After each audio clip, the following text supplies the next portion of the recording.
Welcome, everyone.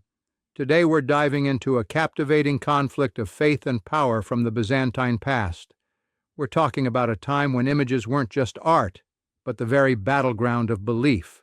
I'm excited, absolutely excited, to unpack a controversy that wasn't just about paintings, but about, who controlled the soul of the empire. Exactly. It gets us back to over a century of turmoil in the Eastern Church, where emperors and bishops clashed over whether Christianity should be, a faith of the word or a faith of the image. Right. And it all starts, as history tells us, with Emperor Leo III around 726 AD, correct? Yes, absolutely. Leo III, the Isaurian emperor, ordered the removal of a cherished image of Christ from the Chalk Gate in Constantinople. Officially, it was about eradicating idolatry, but many historians, like John Houting, suggest there was also a power play at work. Yep, that makes sense. So, you could say that Leo III was, trying to centralize authority by weakening powerful monasteries that frankly were almost like political powerhouses. Precisely. It's like, if you imagine a kingdom where certain guilds are becoming too popular and independent, then the king might decide to curb their influence. And in this case, by striking at icons, Absolutely. he was also striking at what the monasteries embodied. And of course, the faithful weren't having it. To them, removing the face of Christ at the gateway was nothing less than sacrilegious, almost like waging war on heaven itself. Right, and here we see the deep tension between theological purity and political maneuvering.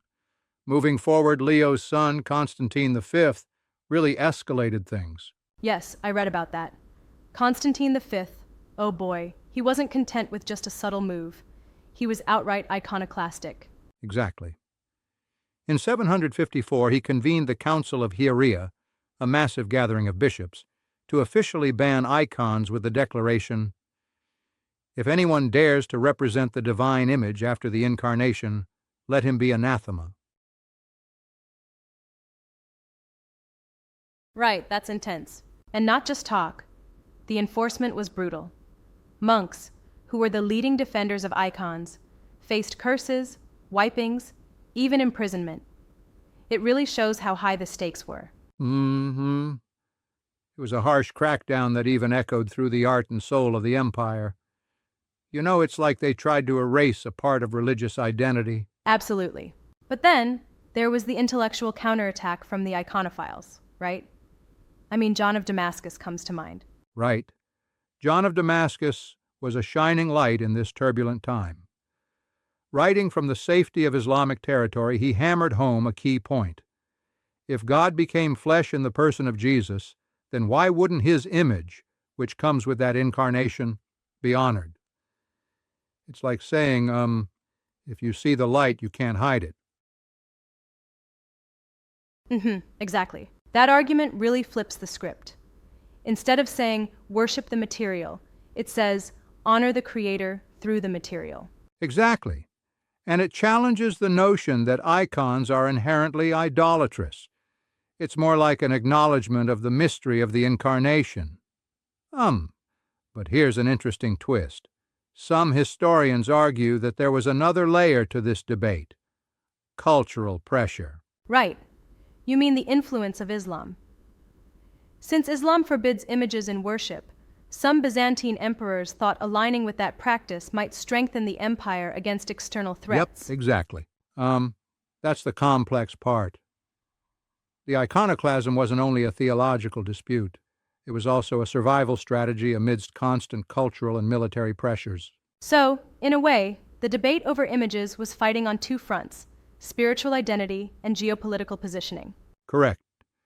It's like the empire was trying to decide on its very soul, whether to root itself in mysterious, beautiful imagery or stick to strict, austere principles of worship. Yes, indeed. Then came the turning point with Empress Irene, who, in 787, ushered in the First Restoration by calling the Council of Nicaea. That must have been a huge moment of relief for many. Oh, for sure. Irene reversed Constantine's ban, declaring that venerating an icon wasn't about the material, but about honoring Christ's prototype. It was, a pivotal moment that momentarily restored peace and rebalanced the Church's spiritual landscape. That's a major turnaround. But, as history shows, peace was short-lived, wasn't it? The resurgent controversy flared up again under Emperor Leo V. Yes, indeed. The so-called Second Iconoclasm began in 815, and it reignited the harsh measures against icons. The oppression intensified under emperors like Theophilos, and many iconophiles suffered greatly. And yet, the spirit of the iconophiles persevered.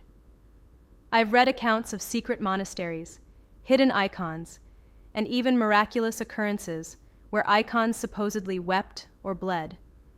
That's incredible resilience. Absolutely. It's like the icons themselves were defying persecution, giving the faithful a sign that the divine presence was still very much with them, almost as if art was actively standing up to tyranny.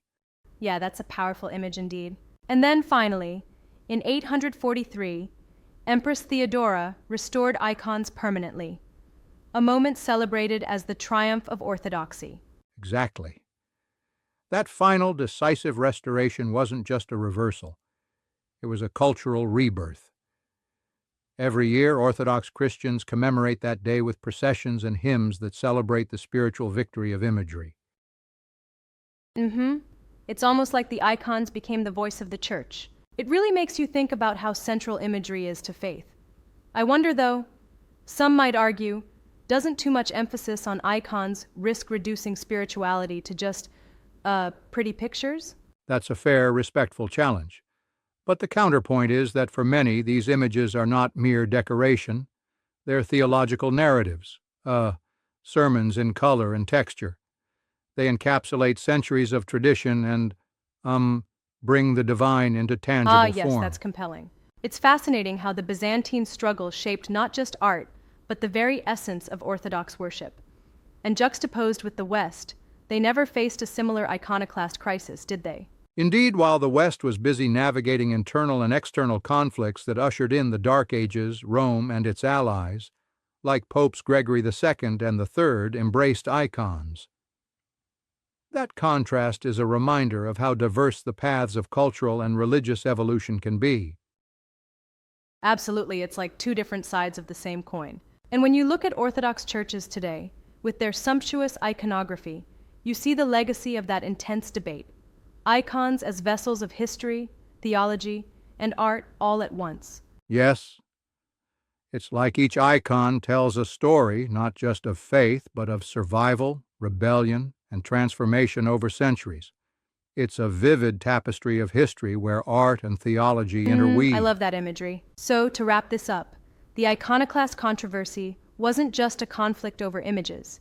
It was a battle for the very soul of an empire, reflecting deep questions about how we see and interpret the divine.